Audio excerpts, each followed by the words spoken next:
Aquí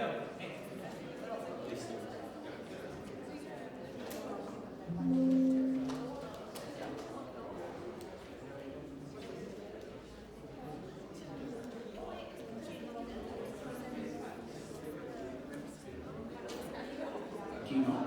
Sí.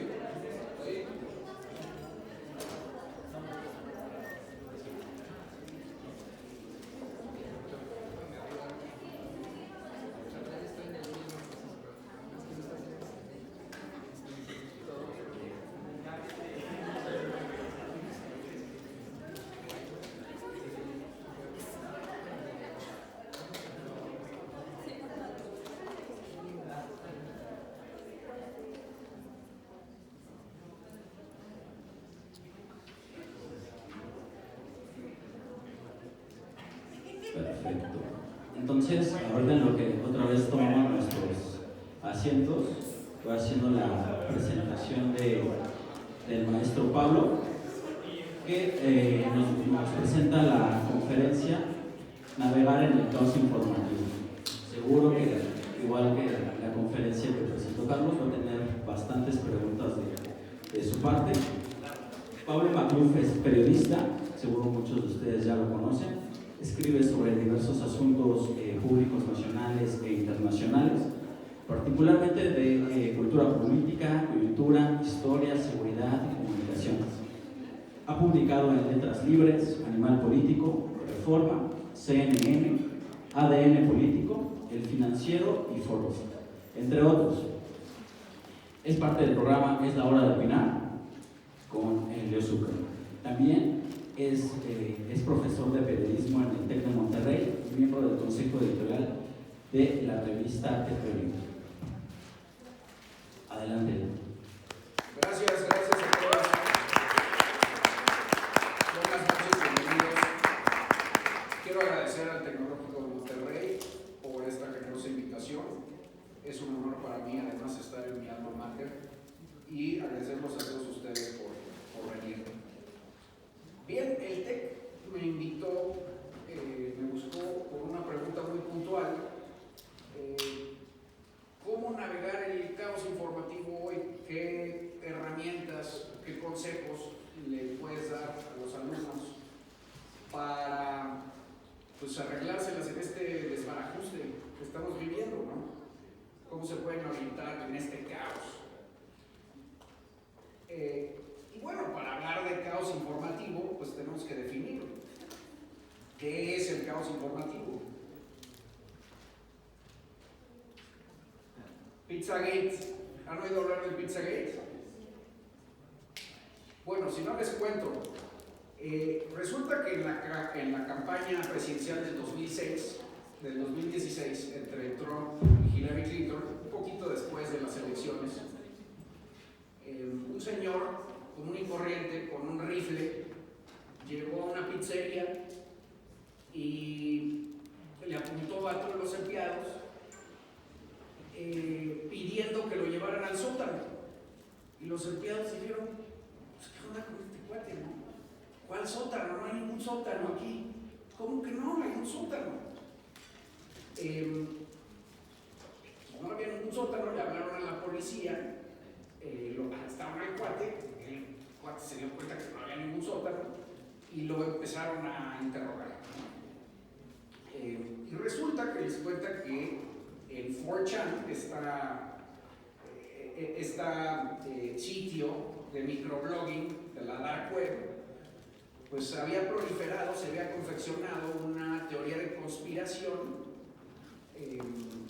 que decía que Hillary Clinton operaba una red de pedofilia desde el sótano de esa pizzería.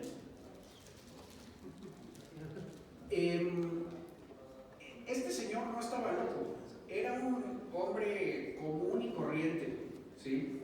Un padre de familia, sin antecedentes penales.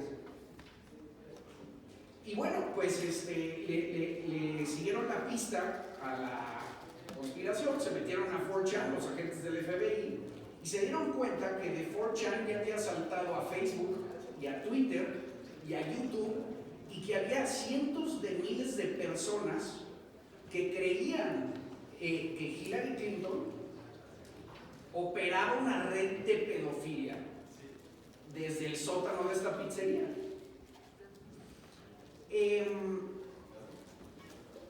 Digo, ustedes dirán, obviamente es una locura, ¿no? Y ustedes dirán, bueno, pues no tuvo ninguna consecuencia, el cuate lo arrestaron y se desmontó la conspiración. Claro, pero ¿qué pasa cuando de eso se salta esto? ¿No? Esa es la verdadera pregunta. Igual que en el Pizzagate, igualito que en el Pizzagate, millones de personas convencidas, sin ninguna evidencia, sin ninguna evidencia de que Joe Biden se había robado la elección, de que le habían robado la elección a Donald Trump. Varias decenas de miles, estos son los locos, incluso dispuestos a tomar el Capitolio en un push fascista, porque estaban completamente convencidos de que había habido fraude. Entonces, ¿cómo llegan a proliferar estas mentiras? ¿Por qué gente aparentemente normal, común y corriente, se puede llegar a creer semejantes barbaridades? Bueno, pues ese es el caos informativo, eso es lo que estamos viviendo. En concreto, es un asalto a la verdad, es una crisis de la verdad. Ustedes me van a decir, pues, ¿qué es la verdad? Ya vamos a entrar en eso. Es un complejo problema. Pero, por el momento, definámoslo como una crisis de la verdad. Por supuesto que eso está pasando en todo el mundo, ¿no? Eso está pasando en todo el mundo. Yo voy a hablar de México, para ponerlo en concreto, porque creo que es más útil para ustedes, lo tienen más fresco, ¿no? Más cercano. Pero lo mismo está ocurriendo en todo el mundo, ya lo podrán ustedes extrapolar. El caos informativo en México tiene 4 principales componentes: la mentira, el ruido, la estupidez y el sentimentalismo. Ustedes van a poder ver cómo eso se replica en otros países, como ya hablé de Estados Unidos, ¿no? Bueno, la mentira es que vivimos en un reino posfactual, eso es en todo el mundo.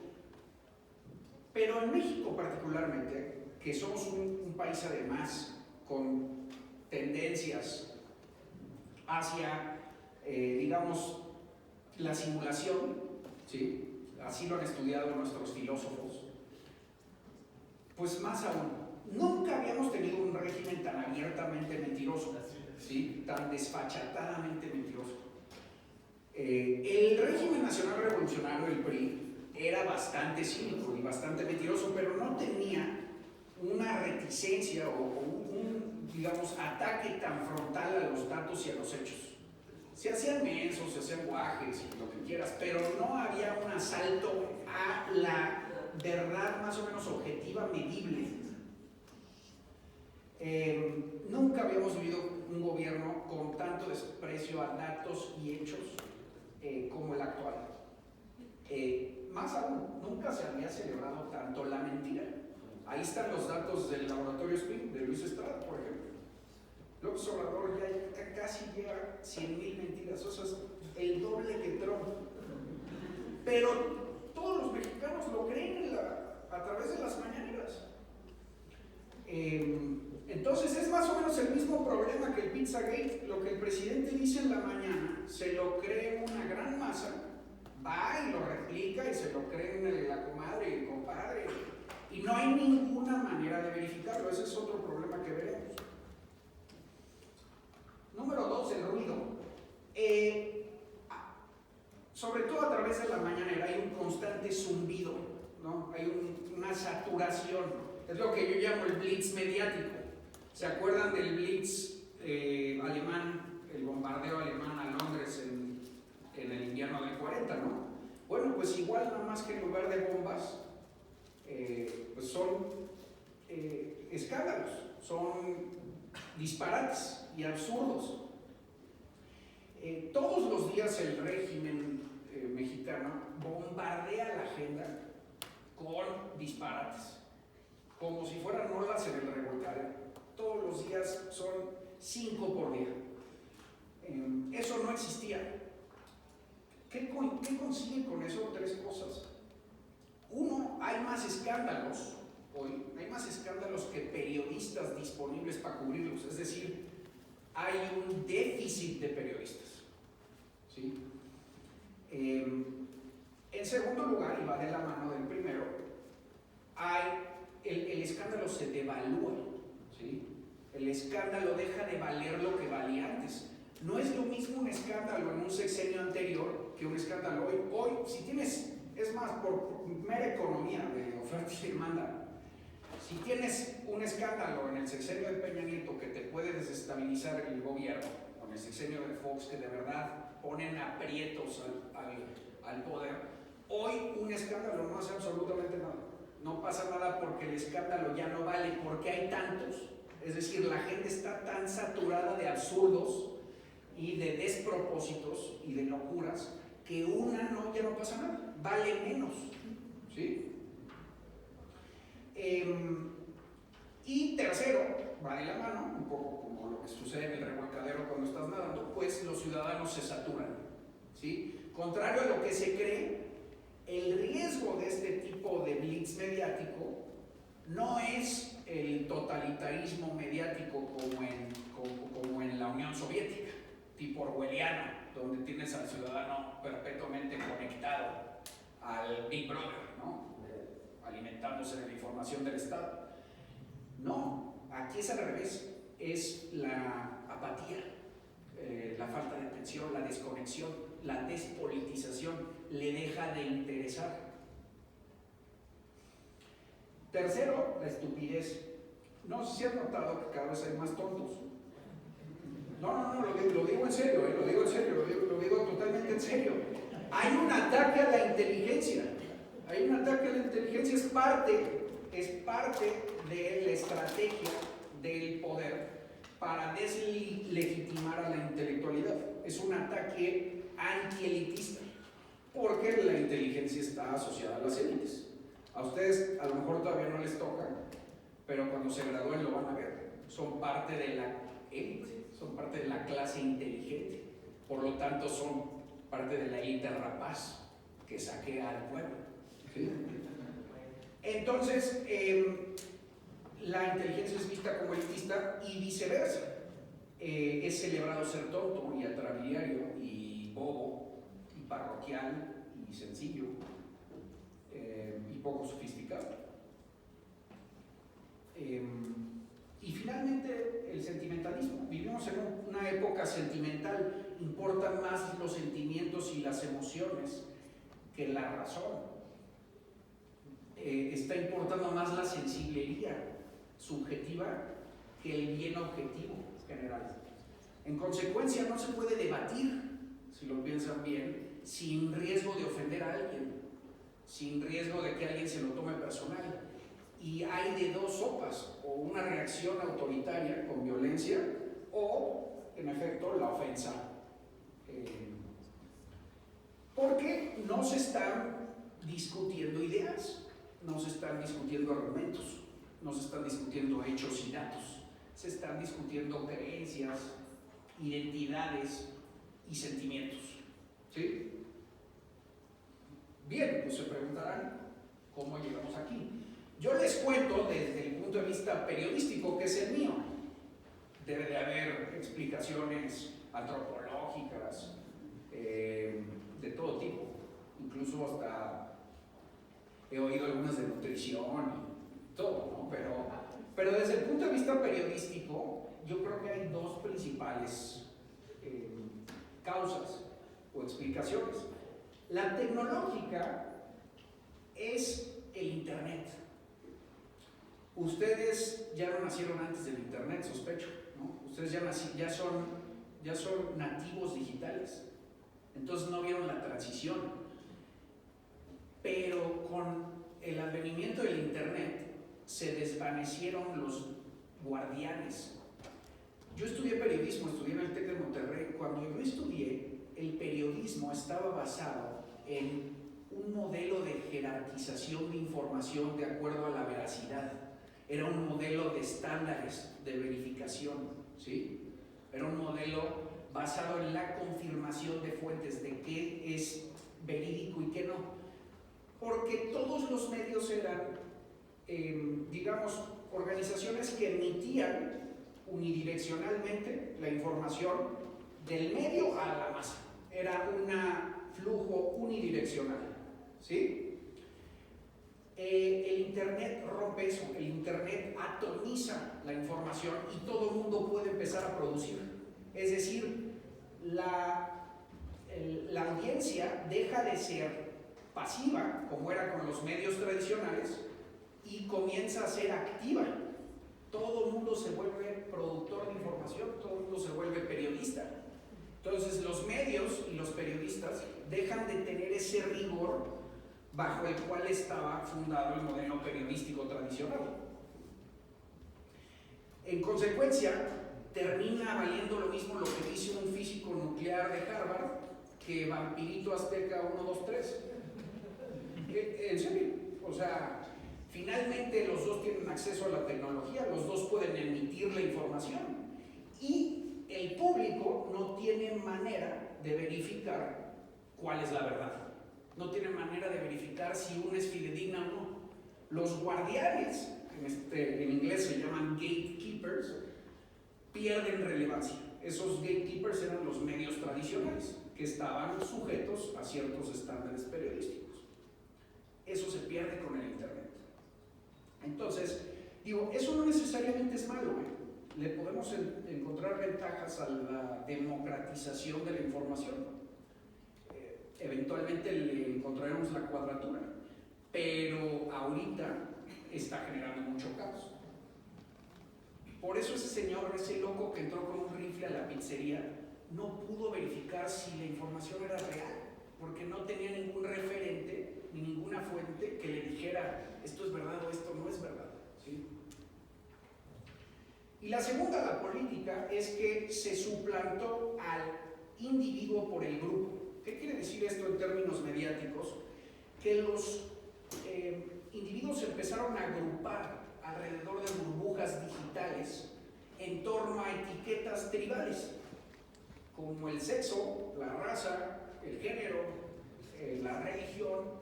Eso no existía, o la clase social. Y se fueron creando cámaras de eco. Han oído hablar del término cámaras de eco, ¿no? La cámara de eco es una bolsa digital en el ciberespacio donde todos compartimos las mismas ideas, todos pensamos igual y todos nos escuchamos a nosotros mismos y nos hablamos a nosotros mismos. No hay pura resonancia, nunca entra una información de fuera. Esas son las cámaras de eco. ¿Cuál es el resultado de este caos? ¿Cómo se manifiesta? Bueno, ya más o menos lo he tocado, pero sobre todo en dos situaciones muy patentes. Una es la suspicacia, es decir, que ya nadie confía en nadie, dejan de ser fidedignas las fuentes de información y todos los referentes pierden credibilidad, ¿sí? Y segundo, la insensibilidad.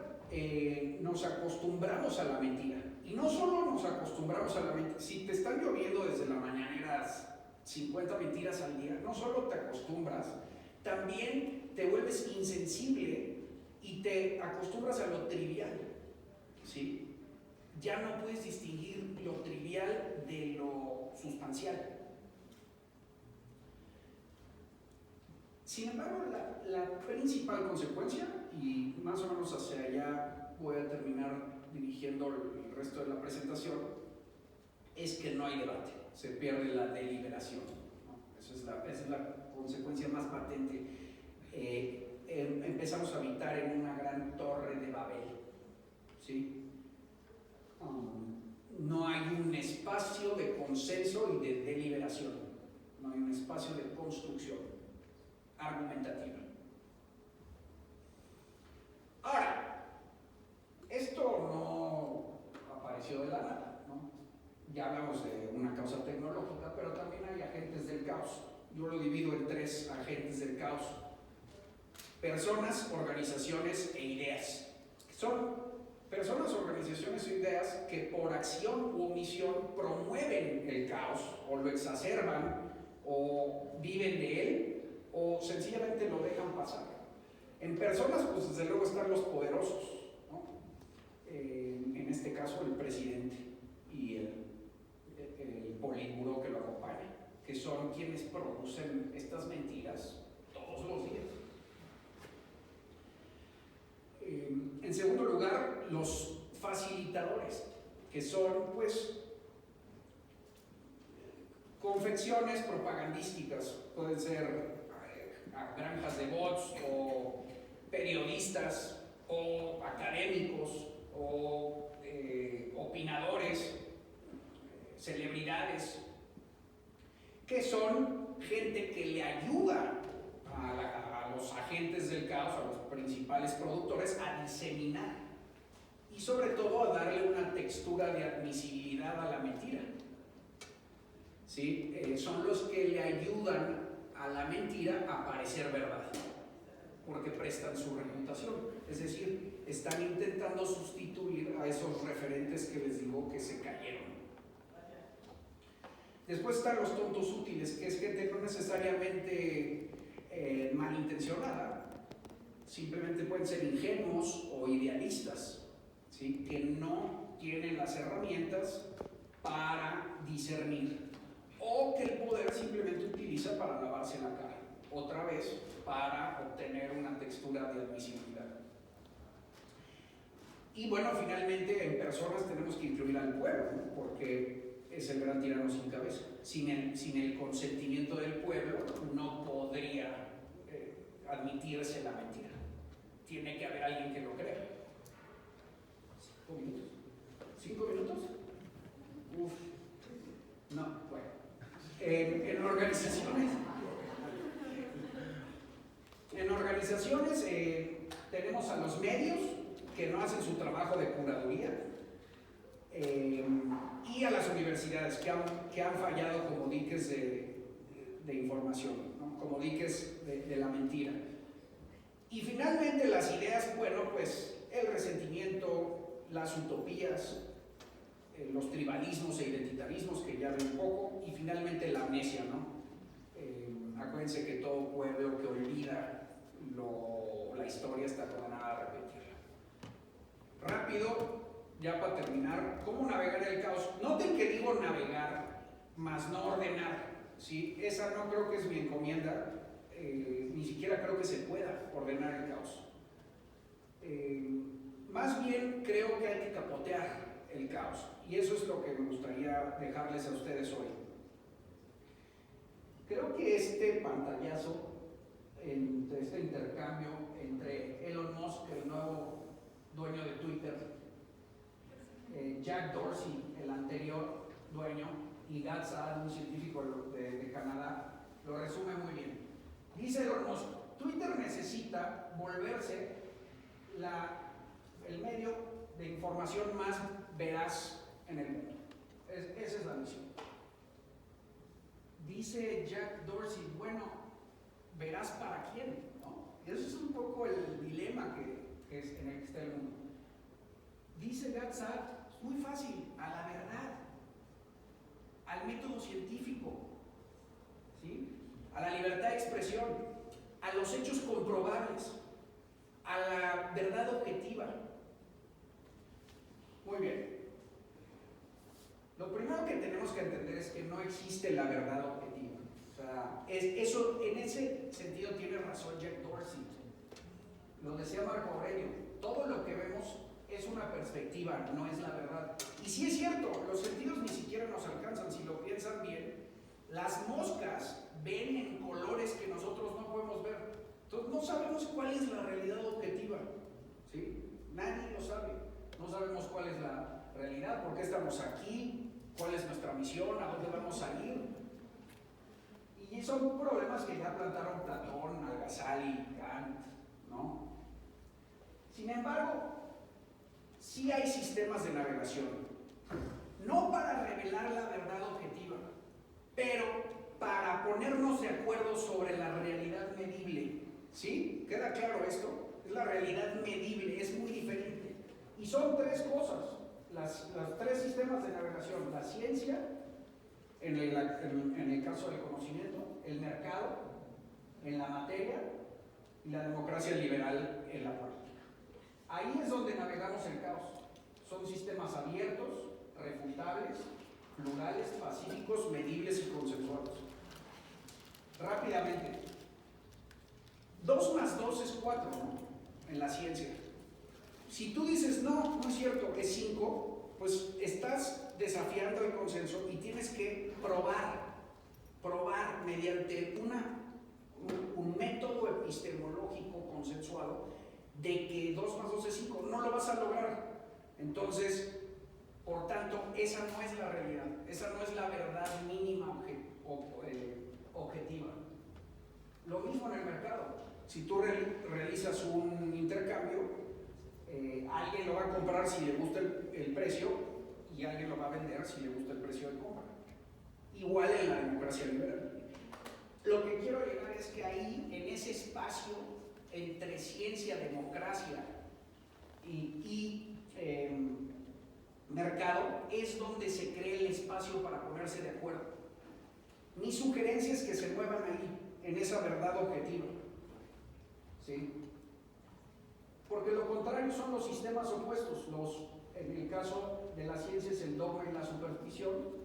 En el caso de la materia son el control de los medios de producción. Y en el caso de la política es el autoritarismo. Noten cómo ahí no hay caos. Ahí no hay caos, pero no hay libertad. ¿Sí? Solo en ese espacio que les digo, realmente pueden debatir. Y pueden debatir con consensos epistemológicos de una realidad mínima objetiva. No es la verdad objetiva con B grande de las reglas del universo, pero es algo en lo que se pueden poner de acuerdo. 2 más 2 es 4. Y si llegan ahí donde se puede debatir, se pueden dar cuenta que no hubo fraude. O sea, ¿sí me explico? No hubo fraude de control. Joe Biden no se robó la elección. Sí se han agregado 4 millones de pobres en este sexenio. Es un hecho. Es un hecho bajo estos sistemas de navegación que les digo. Este es mi plan de navegación para ustedes. Muévanse ahí. No quiere decir que no salgan a investigar disciplinas esotéricas en los confines. Eso es padrísimo. Lo único que quiere decir es que solo ahí pueden verdaderamente dialogar en métodos verificables, consensuados. Y una vez ahí, debatan todo lo que quieran. Afuera están los fanáticos, los cruzados, los comunistas, oligarcas, imperialistas, tribalismos e identitarismos y todo tipo que no entran ahí, que no entran en una realidad mínima, objetiva, discutible. En el núcleo está el debate y ahí es donde los conmino a estar. Y finalmente tengo un decálogo para cerrar. Ya con esto termino. Un decálogo que escribí explícitamente para ustedes a solicitud del TEC de Monterrey. Ahí les va. Este sí lo voy a leer. Nunca, no importa el bando, tomen las palabras de un político o sus centinelas al pie de la letra. Siempre lean entre líneas. Recuerden que los políticos no son líderes morales, sino empresarios del poder. Siempre intentarán ampliar su margen de ganancia. Detrás de toda palabra hay una venta. Número 2. Ejerciten su memoria. Los políticos prometen el futuro para ganar el presente y olvidar el pasado. Por eso Orwell decía que los que controlan el presente controlan el pasado y los que controlan el pasado controlan el futuro. Entonces tengan memoria. 3. Siempre sospechen de los medios de comunicación. Consúltenlos para conocer la agenda y entre más medios incluso mejor, pero nunca para saber la verdad, menos hoy. No olviden que en el periodismo también hay intereses, puntos de vista, corrupción, inserciones y censura. Y tengan especial precaución con las redes sociales, como hemos visto, a menudo muy fraudulentas. 4. Identifiquen a los líderes de opinión serios y confiables. Por sus frutos los conoceréis. Académicos, investigadores, científicos, intelectuales, artistas, empresarios, periodistas y demás partícipes de la vida pública. Síganles la pista, pero no olviden quién es quién. Y regresen la legitimidad argumentativa a quien lo merece. 5. Siempre verifiquen las fuentes de información. Datos, estadísticas, mediciones y citas, especialmente las de las instituciones del Estado y de grupos de interés. Como dice una frase atribuida a Mark Twain, los hechos son obstinados, pero las estadísticas flexibles. 6. Tomen con cautela los chismes del círculo cercano. Si se lo dijo su compadre, probablemente no es verdad. 7. Tengan especial cuidado con las teorías de la conspiración, las amenazas apocalípticas, los dogmas de fe, los estereotipos, las ideologías, las generalizaciones y demás absolutismos. La información raramente es monolítica. 8. También tengan especial cuidado con los líderes sociales, activistas, agrupaciones, sociedades y militantes. Las membresías siempre comprometen. Prefieran las organizaciones independientes de la sociedad civil y los individuos autónomos, pero nunca olviden verificar la fuente. 9. No se dejen manipular por sentimentalismos. Los populismos explotan la pobreza y la desigualdad, los conservadurismos, la moral y el statu quo. Desconfíen de los héroes, villanos, proezas y noches tristes de la historia oficial. Y 10 y último, desconfíen de decálogos como este y similares prescripciones. Formulen sus propias conclusiones, al menos gozarán de autonomía. Resistan los convencionalismos y tradiciones, especialmente la opinión de la mayoría. Como dijo Oscar Wilde, cuando la mayoría está de acuerdo conmigo, siento que debo estar equivocado. Investiguen, lean, discutan, debatan, desafíen a los agentes del caos, duden. México aún es un país con libertad de pensamiento y expresión. Aprovechen. Muchas gracias.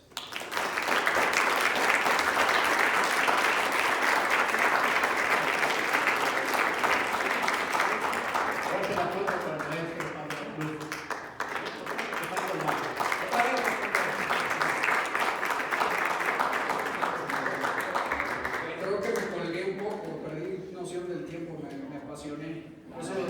Eso me pasa muy a menudo. Vamos a empezar con la ronda de preguntas y respuestas, entonces empezamos por acá con los compañeros. Adelante. Hola, buenas noches. Bueno, justamente hablando sobre el cambio tecnológico que bien menciona, quisiera saber cómo, si en general la gente de mi edad estamos a un clic exigiendo derechos, ¿por qué los mexicanos estamos pasando de largo la desinformación que el presidente persuade y la limitación de libertad de expresión que existe? Pero, a ver, ¿me puedes repetir la última parte? ¿Cómo? No entendí. Sí. O sea, ¿por qué hoy en día que las redes sociales están totalmente a nuestro alcance, los mexicanos estamos pasando de largo lo que AMLO día a día dice, persuade, etcétera, si con toda la nube y el caos, como bien mencionas, de desinformación, y no estamos priorizando la libertad de expresión? Es que justo lo que te decía, en el blitz mediático suceden tres cosas. O sea, cuando saturas la agenda a tal nivel, suceden tres cosas, y así se salen con la suya los regímenes similares. Uno, hay más escándalos que periodistas. Estos urdidos desde el propio régimen, o sea, si se dan cuenta, ellos son los que sueltan los absurdos todos los días. Eso quiere decir que hay un déficit de periodistas, hay menos periodistas para cubrir los escándalos que hay. Entonces los escándalos pasan. O sea, si tú tienes 20 escándalos al día y solo tienes 3 periodistas, pues te pasan 17. Esa es una parte del problema, ¿no? Grave. La otra es que cuando hay una saturación de información, como lo dije, el riesgo no es el totalitarismo orwelliano, ¿no? Que esté el ciudadano conectado perpetuamente al Big Brother. Al revés, es la apatía, la desconexión, el desinterés, la despolitización. Porque tienes un viejito todos los días que estás en la sopa, ¿no? O sea, entonces te abrumas. Y tres, te digo, los medios dejan de cubrir. También acuérdense que los medios en México están atados por la publicidad oficial, ¿no? Ese es un vicio de origen. No tienen el interés incluso económico para investigar realmente el poder. Yo creo que es una combinación de esas cosas. Adelante. Le quería hacer una pregunta. Usted dijo algo respecto a los sentimientos y a las identidades que no son, bueno, yo entendí por lo menos que no eran como igual de válidas que los hechos tangibles. Y le quería decir que pues por lo menos también se ha observado que estas dos cosas, los sentimientos y las identidades, lo que es como más subjetivo también tiene un efecto directo en el mundo de lo material y de lo tangible. Por ejemplo, las identidades, o sea, todo lo que está pasando en el Amazonas con las identidades indígenas. Entonces, que no estos podrían tener la misma validez que los datos más objetivos en la discusión como académica. Sí, el problema sería encontrar otra vez un método objetivo compartido para medir los sentimientos. ¿Sí? Ese es el reto. Está muy difícil, ¿no? Porque si dices, pues hay tristeza en el ambiente, ahí sí es, pues, ¿cómo lo mides? De acuerdo a quién, ¿no? Y habría que encontrar un método para medirlo. Pero, por favor, no se me malentienda. Si hay un acceso mediante mis sistemas de navegación que propongo, sobre todo el científico, si hay un acceso a medir las emociones y los sentimientos en la realidad, y sobre todo, por ejemplo, cómo eso influye en la política, pues adelante, qué bueno, ¿no? Me parece muy válido que se persiga ese interés.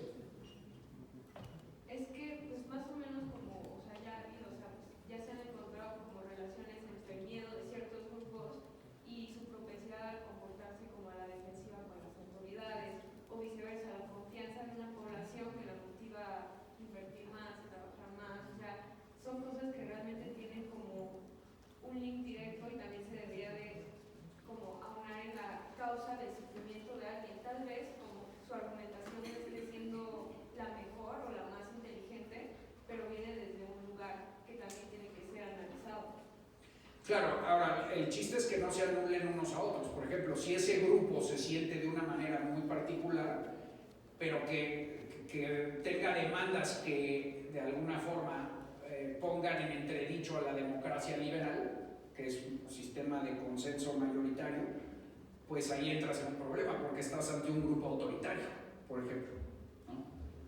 Entonces, sería encontrarle justamente el centro, el núcleo entre esos tres sistemas de navegación, ¿no? Bueno, hola, es un hecho que, como dijiste, hoy en día es difícil debatir sin ofender a alguien. ¿Hay alguna forma de alcanzar un balance entre la verdad y el sentimentalismo? ¿O bajo lo que propones habrá que ir a gente para salvaguardar la verdad? No, es que justamente yo creo que para expresar argumentos racionales tienes que estar dispuesto a ofender a alguien. O sea, tienes que correr ese riesgo. Más bien no te debe de importar. En el momento en el que te importa ofender a alguien, suprimes o reprimes la verdad. A lo mejor 2 más 2 es que, y está atado a lo que dice tu compañera, 2 más 2 es 4 bajo la realidad objetiva medible. Si otra persona dice que no, que es 5, y que si tú sigues diciendo que es 4, lo vas a ofender, ¿qué vas a hacer? Yo creo que tu deber racional, al menos bajo los sistemas de navegación para navegar el caos, es decir que 2 más 2 es 4. Esa es la realidad objetiva medible, ¿sí? No reprimir la verdad o callar la verdad para no ofender. Eso es lo que estamos viviendo un poco ahora, ¿no? Se calla la verdad para no ofender a un grupo o a una persona que está reclamando o demandando pues, privilegios, fueros especiales. Pero ¿cómo sería en la práctica, por ejemplo, en la política, en Estados Unidos, por ejemplo, en las elecciones, de que Trump, o sea, no es de que diga verdad, pero decía lo que él pensaba que era la verdad, así como que la gente la atacaba mucho por eso? Es que otra vez, o sea, hay maneras de verificar si Trump está mintiendo o no. Por ejemplo, no hubo fraude, o sea, eso es algo verificable. Entonces tenemos que regresar a métodos para verificar hechos mínimos objetivos, ¿no? Bueno, perdón. Ahora sí. Más que una pregunta es un consejo, porque creo que por lo menos la fila de aquí enfrente pertenecemos a la generación que le encanta la información, pero tiene mucho miedo de opinar, justamente por lo que tú dices, porque por lo menos yo cuando trato de moverme en Twitter o trato de dar mi opinión respecto a un tema, me dicen, literalmente dicen como, hey, estás chinita. Y justamente, ¿cuál es tu consejo para nosotros que no tenemos como, no es que no tengamos tanta presencia, sino que simplemente no tenemos tanta libertad para movernos dentro de este caos? Porque si de por sí es un caos, que te traten como aparte, dentro de este mismo caos, como que te marea más. Entonces, ¿cuál es tu consejo para sobrevivir dentro de este caos siendo como joven? Bueno, yo creo que tienes que conocer las falacias argumentativas. Por ejemplo, esta que te sucede es una falacia argumentativa de la lógica desde hace más de 2000 años. Se llama ad hominem. Entonces, cuando tú anulas un argumento de acuerdo a la edad, o el sexo, o el género, o la condición, o la clase social de la persona, no estás anulando el argumento. Tú fácilmente podrías contestarle a esa persona, pues no contestaste mi argumento, no desafiaste mi argumento, no refutaste mi argumento, te enfocaste en la persona, en mí. Y eso es una falacia lógica. Queda más o menos claro por qué, ¿no? Porque te atacas a la persona y no atacas al argumento. Tu argumento sigue intacto ahí. Tú lanzaste algo, ¿no? Y nadie te lo refutó, te refutaron a ti. Eso no constituye una refutación válida de acuerdo a la lógica. Esa es una de las principales falacias lógicas que se cometen en México, porque somos un país orientado en el ad hominem. Entonces nos importa más pues, la posición de autoridad, más que el verdadero argumento. También pasa mucho por la educación, no tenemos clases de debate, no hay academias de debate, no es una materia formativa en nuestras escuelas, no le enseñamos a nuestros niños a debatir, no hay organizaciones, ni torneos, ni ligas. El primer debate presidencial fue en 1994, cuando Francia y Estados Unidos llevaban 200 años debatiendo. Imagínate. O sea, en México no existe el debate. Yo te sugeriría irte por ahí, conocer las falacias argumentativas y puedes desmontar a tu oponente así.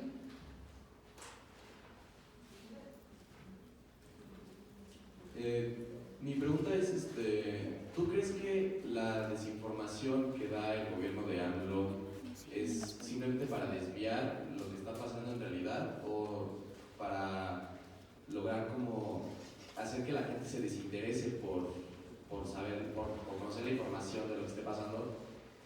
Y por eso el país esté dividido en dos, entre los que se dan cuenta de lo que está usando como estrategia y los que simplemente asienten para estar de acuerdo con algo que ni siquiera sabe qué es. Yo veo perfectamente compatibles todas las que dijiste, o sea, son todas al mismo tiempo. Hay unas que se usan como cortinas de humo para distraer, otras que usan para desinformar, es decir, que la gente crea lo que se está diciendo, otras para que la gente se desinterese. Entonces es una mezcla.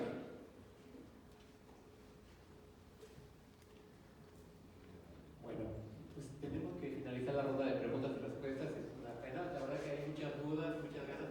Les ofrezco igual que con el panelista anterior, que si tienen alguna duda, inquietud, que nos la pasen y que la hacemos llegar aquí a Pablo. No, encantado, por favor. Y también me pueden seguir en Twitter y por ahí escribirme. Yo feliz de la vida. Perfecto. Pues nuevamente les quiero agradecer a todos ustedes por su presencia y un aplauso para Pablo, por favor.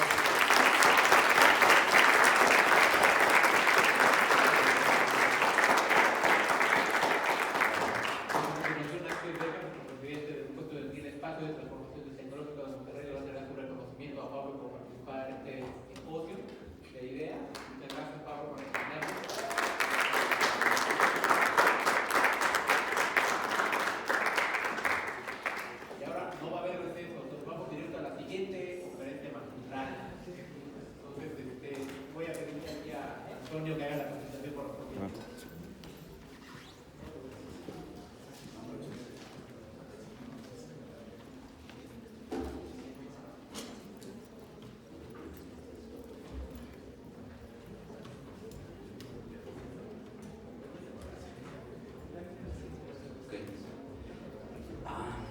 Bueno, pues ahora les presentamos la última conferencia de este simposio.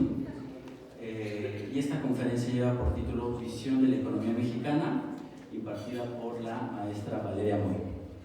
Valeria Moy es directora general del Instituto Mexicano para la Competitividad, el INCO, el cual estudia fenómenos económicos, sociales que afectan la competitividad de México.